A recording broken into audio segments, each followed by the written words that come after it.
ایسا نہیں ہے. 40 سال تک پیغمبر اسلام اپنے اخلاص کا کلمہ پڑھوا رہے تھے اور 23 سال جو ہے اپنی نبوت و رسالت کا کلمہ.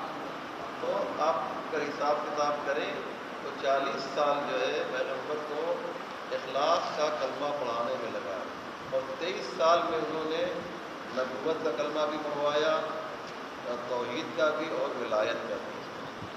یہ بہت امپورٹنٹ مسئلہ. اس سے ہمیں آپ کو سمجھنا ہوگا کہ 3 کلموں کے لیے 23 سال لگا اور ایک کلمے کے لیے جو کلمہ اخلاق پیغمبر ہے اس کے لیے 40 سال لگا. اب میں آپ سے ایک سوال کرتا ہوں. ماشاء اللہ آپ سب پڑھے لکھے لوگ ہیں کہ پیغمبر سے پوچھا گیا کہ آپ عالم انوار سے اس قرۂ خاکی پر کیوں تشریف لائے ہیں؟ تو پیغمبر نے کیا کہا؟ ایک سوال آپ سے کہ کیا پیغمبر نے یہ کہا کہ میں دین لے کر آیا ہوں؟ پیغمبر نے یہ کہا کہ میں شریعت لے کر آیا ہوں؟ پیغمبر نے یہ کہا کہ میں قرآن لے کر آیا ہوں، آیات الہی کی میں تلاوت کروں گا یہاں پر؟ نہیں، کچھ نہیں کہا. بلکہ پیغمبر نے فرمایا بعثت لأتمم مکارم الاخلاق. آپ سمجھ رہے ہیں نا؟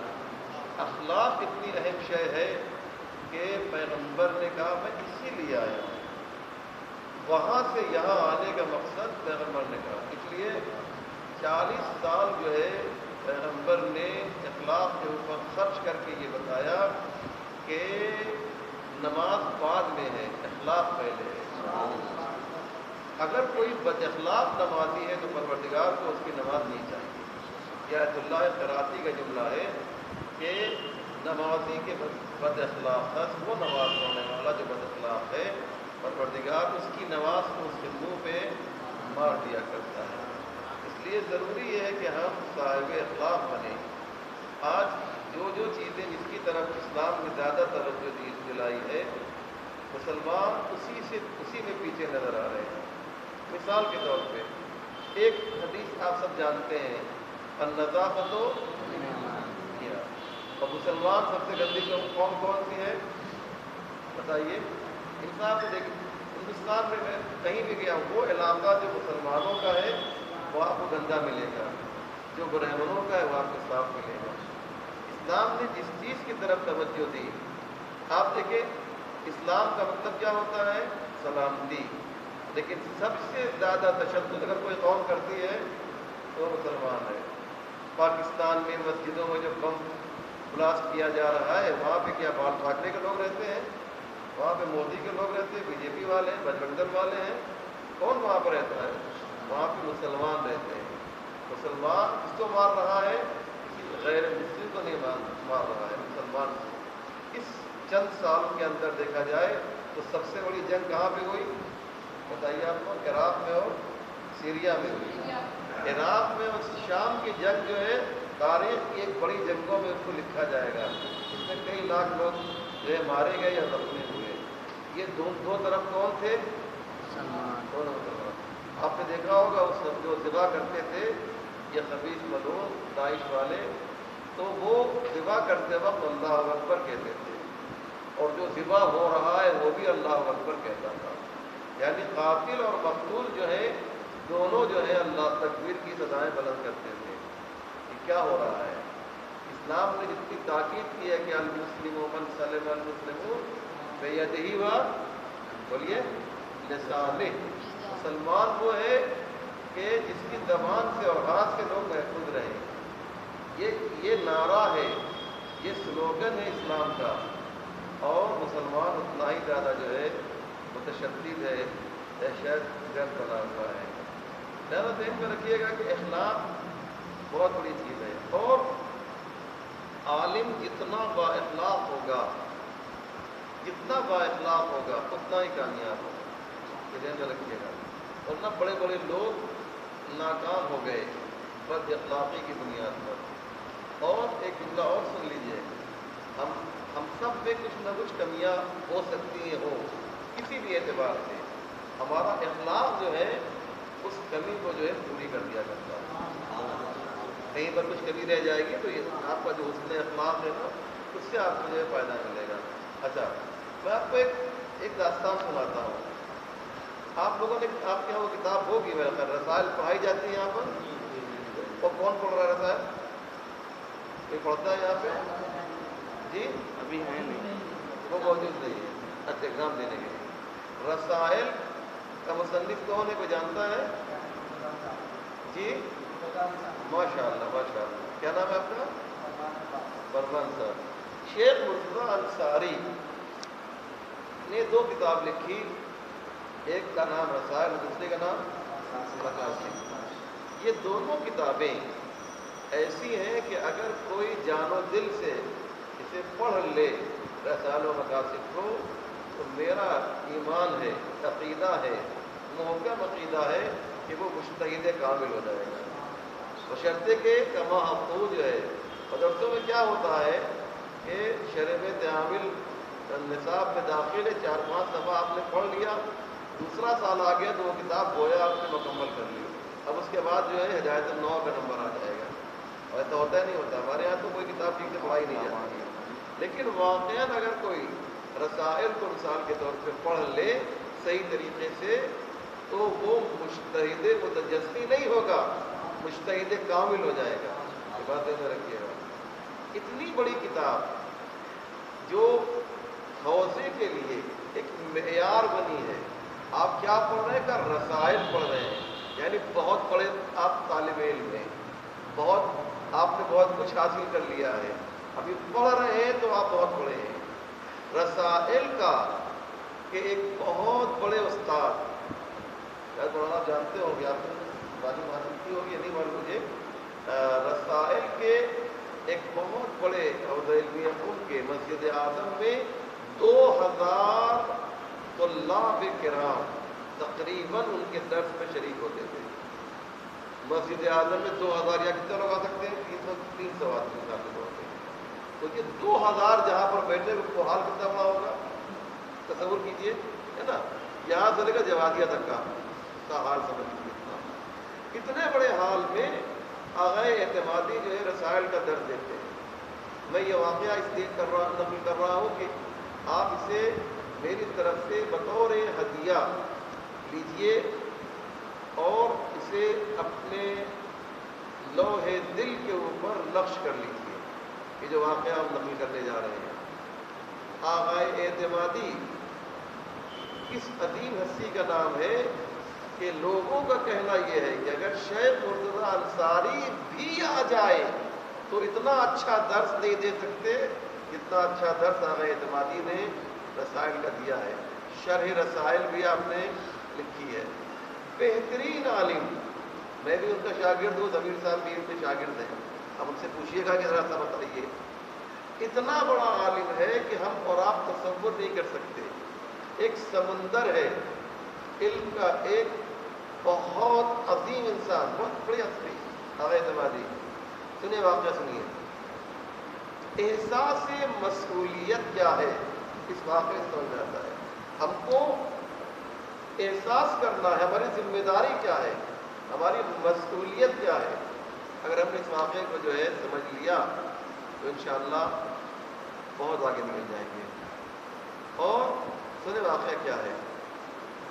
آغائے اعتمادی میں نے عرض کیا کہ 2000 کم سے کم 2000 طلاب کرام جو رسائل پڑھنے کے لیے آتے ہیں، آدھا 1 گھنٹہ پہلے ہی سے لوگ آ جاتے تھے کہ آگے جگہ مل جائے گی، ورنہ دیر میں آئیں گے تو پھر پیچھے جانا پڑے گا۔ یہ مائک لگا ہوا ہے لیکن پھر بھی ایک دن، اور ایک شعر ہے، شعر 50 منٹ کا درس ہوتا تھا، 40 منٹ خالص سے اور بقیہ جو بچتا تھا 10 منٹ اس میں وہ عبارت کا صرف ترجمہ کرتے تھے۔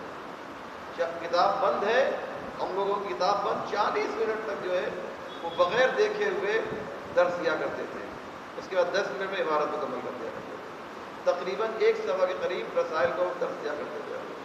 ایک دن آئے، ایک شعر تھا، آج اس کی گھن گرج سنائی نہیں دے رہی ہے۔ ہم لوگوں نے یہ سمجھا کہ شاید آغائے اعتمادی کی طبیعت ناساز ہے۔ سنیں اس بات کو اور اسے آپ لوگوں تک بتائیے کہ احساس ذمہ داری کیا ہے۔ ہندوستان میں علم کی کمی کیوں ہے؟ اس کی وجہ یہ کہ ہمارے پاس احساس مسئولیت نہیں ہے۔ ہم درس کو پڑھنے والے ہوں یا پڑھانے والے ہوں، ہم درس کو نائبی حیثیت دیتے ہیں، اب پہلی حیثیت اس کو نہیں دیتے ہیں. ادھر رکھیے آقا اعتمادی درس جب دے چکے 50 منٹ پڑھا لیا تو پھررائی ہوئی آواز میں کہا برادران حسین، میرے بھائیوں آپ کو ایک خبر دینا چاہتے ہیں، اور وہ یہ ہے کہ کل میری والدہ کا انتقال ہو گیا.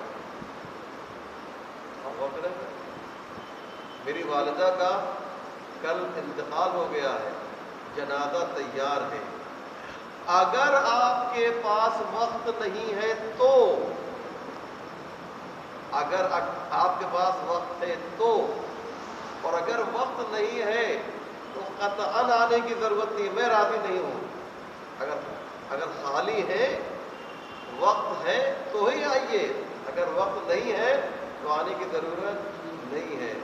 فلاں قبرستان میں تشییع جنازہ ہو رہی ہے، آئیے شرکت کیجیے. کون ایسا کر سکتا ہے؟ ماں کا جنازہ رکھا ہوا ہو اور وہ درس دینے کے لیے مسجد درس پہ آ جائے.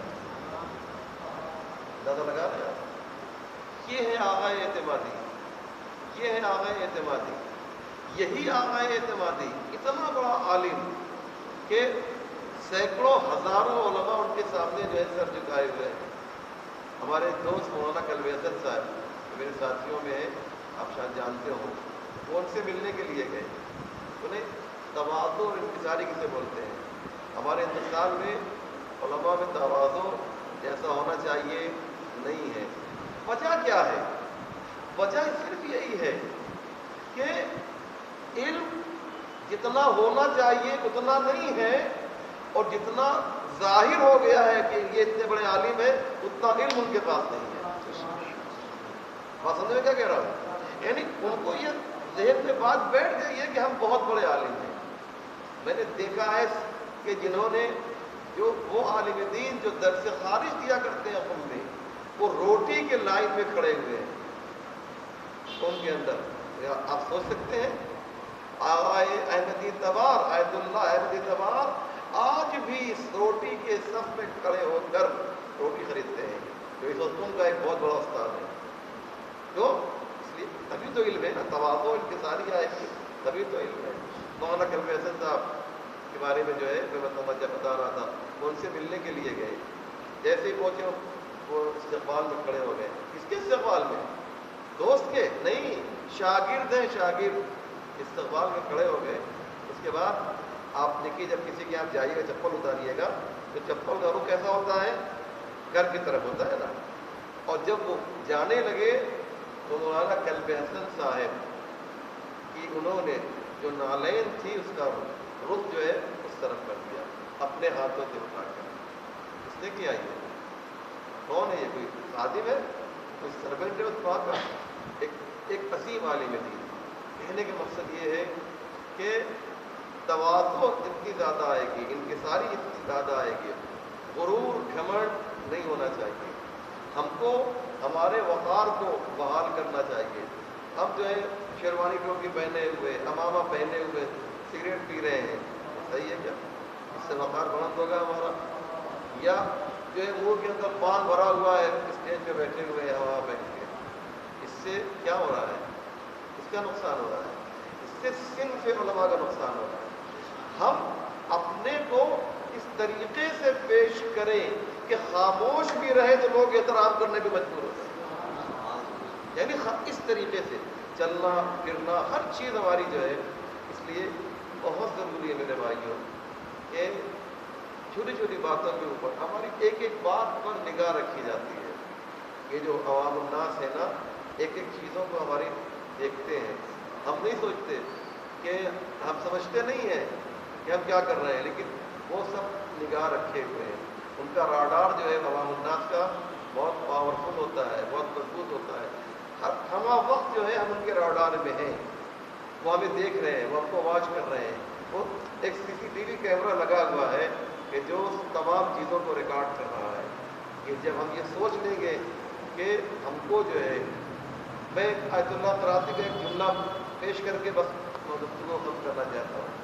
آغا قراتی کہتے ہیں کہ دو طرح سے جو ہے ہم پر نگاہ رکھی جاتی ہے. اب اس سے بہتر جملہ میرے پاس نہیں ہے کہ میں آپ کی خدمت میں پیش کروں. اور سبھی صاحب بہت اچھا جملہ ہے. دو طرح سے نگاہ رکھی جاتی ہے اور دونوں کیمرے جو ہے ہمارے اوپر فٹ ہیں عوام الناس کے لیے. ایک اللہ والا کیمرہ ہے اور ایک پبلک والا کیمرہ ہے.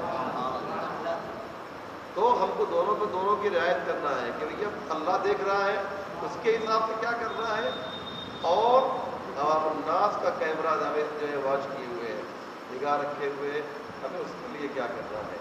یہ دو چیزیں اگر ہم نے سمجھ لی کہ خدا بھی دیکھ رہا ہے بندگان خدا بھی دیکھ رہے ہیں اس کے بعد ہمیں اپنی ہماری زندگی خود بخود جو ہے بدل جائے گی. میں ہمیشہ ایک بات کہتا ہوں اپنے بھائیوں سے میں جہاں بھی جاتا ہوں کہ علم جو کہا گیا ہے کہ جس کو میں نے کہا علم نور یقذف اللہ فی قلب من یشاء. علم نور ہے اللہ جس کے دل میں چاہتا ہے اسے دے دیتا ہے وہ ڈال دیتا ہے الٹ دیتا ہے اس کے دل کے اندر. کیا مطلب ہوا اس کا؟ مطلب یہ ہے کہ آپ اپنے ظرف میں وہ صلاحیت پیدا کیجئے کہ خدا آپ کے دل میں اس نور کو اتار دے. سمجھ رہے ہیں؟ اس کے لیے آپ کو کرنا یہی ہے کہ پہلے آپ صلاحیت پیدا کیجئے. صلاحیت پیدا ہو جائے گی تو علم جو ہے علم حاصل کرنا کمال نہیں ہے علم کو اپنے قبضے میں رکھنا ہے یہ کمال ہے. بہت سے لوگوں نے علم حاصل کیا لیکن علم جو ہے چلا گیا ان کے ہاتھ سے دور ہو گیا. بہت سی مثالیں ہیں ہندوستان میں بڑے پڑھے لکھے لوگ جو ہیں. اس لیے نماز پڑھنا کمال نہیں ہے نماز کو بچانا کمال ہے. یاد رکھیے ایمان بہت سے لوگ ہیں کہ جو صاحب ایمان ہوئے لیکن ایمان کے ساتھ جو ہے دنیا سے نہیں گئے. ایک سے ایک واقعات آپ سب پڑھے لکھے جانتے ہیں.